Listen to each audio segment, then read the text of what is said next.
জাতীয়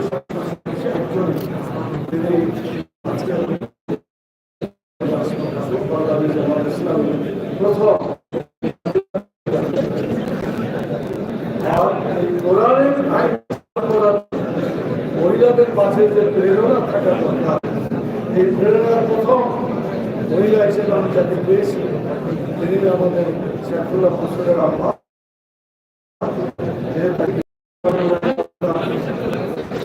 তিনি কথা বলেছেন ওনার জামাই ছিলেন, উনি প্রধানমন্ত্রী একবার গেলেন আর সে প্রথম শপথ করেন মহিলা তার কথা শোনার জন্য আসলো। কোরআনের আইন চালু করার আবেগ সৃষ্টি করেছিলেন। আজ পর্যন্ত বাংলাদেশ যেখানে লিখেছেন মহিলাদের মধ্যে কোরআনের আমি একটা দোয়া করে শেষ করে দিচ্ছি। দোয়াটা রাসূল সাল্লাল্লাহু আলাইহি ওয়াসাল্লাম বাইরের জন্য সাহায্য করতে এবং দোয়ার জন্য বলে গিয়েছেন।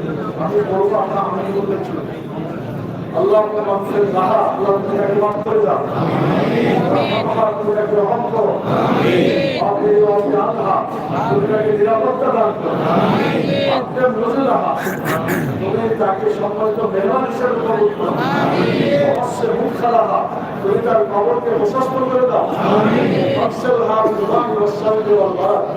আল্লাহ তুমি তাকে ভুলিয়ে দাও, পরিষ্কার করে দাও।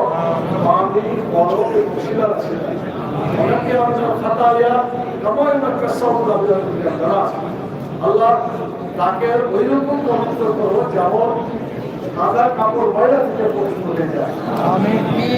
আব্দুল হাজার দারিহা দুনিয়ায় যে বাড়িতে তিনি বসবাস করতেন তার চেয়ে উত্তম বাড়িতে বসবাস করার তৌফিক